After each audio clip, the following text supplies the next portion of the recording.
이번 시간에는 어떻게 하면 합격할 것인가가 아니고 이렇게 해서 떨어졌다라고 하는 부분을 몇 가지 간추려서 말씀드리려고 합니다. 첫째, 들어올 때 3초가 합격을 좌우한다는 것입니다. 여러분 지금부터 저를 잘 보시기 바랍니다. 인사를 어떻게 하고 있는지 10명 중에 8명이 부지불식간에 이렇게 인사한다는 사실입니다. 이것입니다. 여러분 속으로 말도 안 돼 라고 생각하셨죠? 그런데 여러분도 모르는 사이에 그렇게 인사를 하고 있는 거죠. 눈은 교수님을 바라보고 턱은 거기에 내밀고 내가 인사를 하는 것을 받고 있나 안 받고 있나를 확인하는 것인가요? 절대로 그래서는 안 된다는 것입니다. 그러니까 이미 문을 열고 들어올 때 그와 같은 태도를 보여주면 떨어졌다라고 하는 것이죠. 이렇게 해야 할 것입니다. 이 정도만. 너무 많이 숙여도 안 되고 또 살짝 이렇게 숙여도 안 되고 적당하게 할 수 있어야 된다는 것. 이 3초가 여러분의 합격을 좌우하게 될 것이고요. 그리고 들어와 앉을 때 자세 매우 중요합니다. 너무 편안한 자세 안 됩니다. 그리고 여러분은 그렇게 하지 않으시겠지만 다리를 쫙 벌리고 앉아 있거나 비스듬히 앉아 있어서는 결코 안 된다는 것입니다. 반드시 공손한 자세로 교수님에게 눈을 적당히 맞추면서 시선을 고정해야 된다는 것 명심하시고요. 그리고 이제 소개하는 장면인데요. 소개할 때 이상하게 잘못된 구술 면접이 유행하는 것 같아요. 자신감을 가져라, 씩씩하라, 물론 중요합니다. 그런데 그 자신감과 씩씩함이 지나쳐서 교수님들의 눈살을 찌푸리게 하는 행위를 해서는 안 된다는 것입니다. 제가 강조하는 구술 면접의 합격 비법은 겸손함입니다. 그리고 교수님께서 말씀하시는 것을 정말 귀 기울여 들을 수 있는 경청의 자세가 합격의 비법이고, 지나치게 씩씩하고 자신감이 표출돼서 눈살을 찌푸리게 하는 것은 불합격의 지름길이라고 하는 사실입니다. 조금 더 들어간다면 이제 교수님과 대화하는 과정 속에서 교수님의 생각과 여러분의 생각이 다를 때 대부분의 학생들은 그게 아니고요 라고 하는 말 절대로 써서는 안 됩니다. 그리고 그러나 라고 하는 역접의 부사어를 지나치게 많이 쓰거나 강하게 표출해서도 안 된다는 것입니다. 우리는 감정을 교유하고 있기 때문에 그 거친 표현들, 상대방을 자극하는 말들은 절대로 써서는 안 된다는 것이죠. 그리고 또 써서는 안 될 말이 어차피, 이 말은 매우 불성실한 말입니다. 그리고 교수님께서 제일 싫어하는 말이 무엇인지 아는가요? 저희 나라라고 하는 말입니다. 저희 학교, 저희 나라라고 하지 말고 우리나라, 우리 학교라고 표현하시고요. 그리고 절대로 써서는 안 되는 말, 뭐뭐인 것 같습니다라고 하는 같습니다 표현입니다. 여러분이 그렇게 확신과 자신감을 못 갖는단 말인가 이거죠.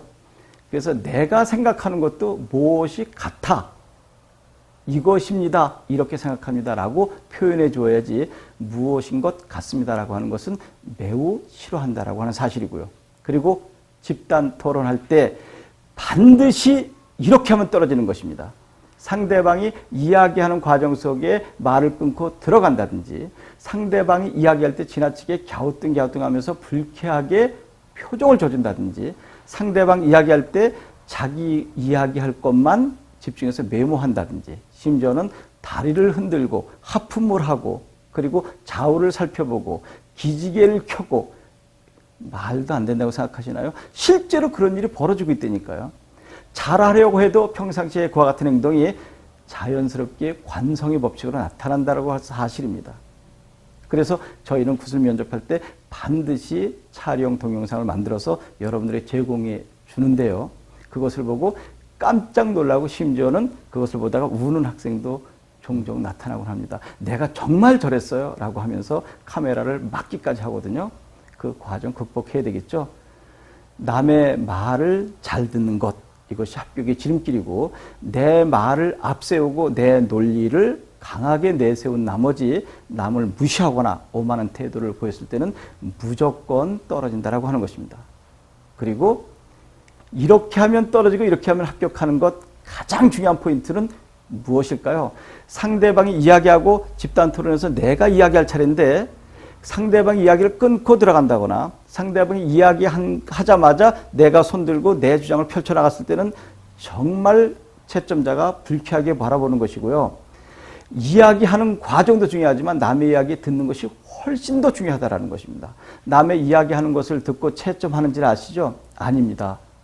남의 이야기를 어떻게 듣고 있는가 하는 태도를 역으로 살펴보고 있다는 사실을 명심하셔야 되고요.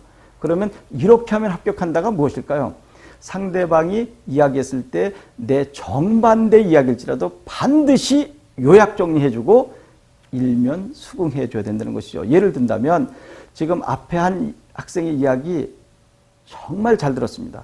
저와 정반대 주장이지만 이러이러한 면은 매우 참신하다고 생각합니다. 그러나 저는 이 부분을 이렇게 접근해 봤습니다. 라고 멘트를 썼다면 무조건 합격입니다. 그런데 지금 그 훈련을 해도 수험장에 가서 그 말을 여유롭게 쓸 수 있을까요? 그러니까 평상시 훈련을 많이 하셔야 되겠죠. 그래서 반드시 상대방의 이야기를 요약 정리하고 일면 수긍해 준 다음에 이제 모두 다 끝났습니다. 돌아갈 때 처음에 들어왔을 때와 똑같이 정중하게 인사를 하고 어려운 듯한 표정으로 나가야 되는 거죠. 이제 거기까지 완성됐다고 생각하면 오산입니다.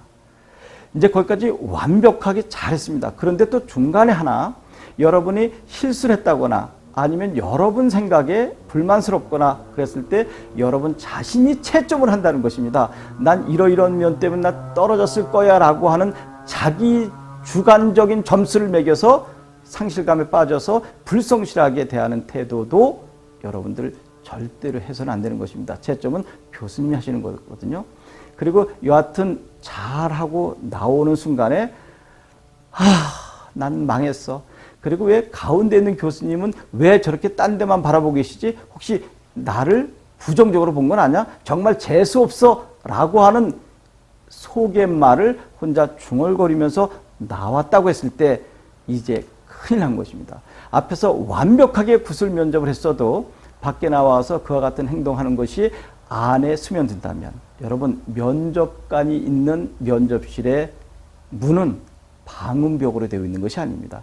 작은 소리가 들리거든요. 그리고 면접관이 가지고 있는 펜은 아직도 잉크가 묻어 있다는 사실을 명심하셔야 됩니다. 여러분이 나갔을 때 채점 끝난 것이 아니라요. 나가고 난 다음에 교수님께서 win원해서 마지막 점수를 매길 수 있는 것입니다.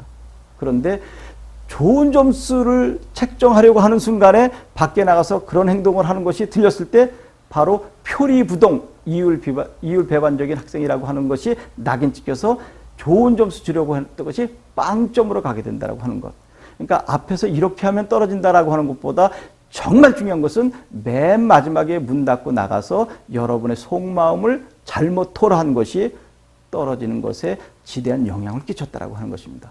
이렇게 반드시 해서는 안 될 것, 이렇게 하면 떨어질 것을 몇 가지로 말씀드렸습니다.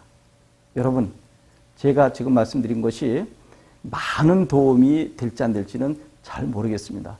이제까지 많은 학생들을 경험하면서 그리고 교육하면서 이렇게 한 학생들이 떨어져 있더라 하는 것을 제가 확인한 것을 사실대로 말씀드린 것입니다.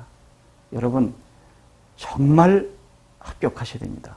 그래서 그토록 염원한 교사의 길을 행복하게 가시길 소망합니다. 고맙습니다.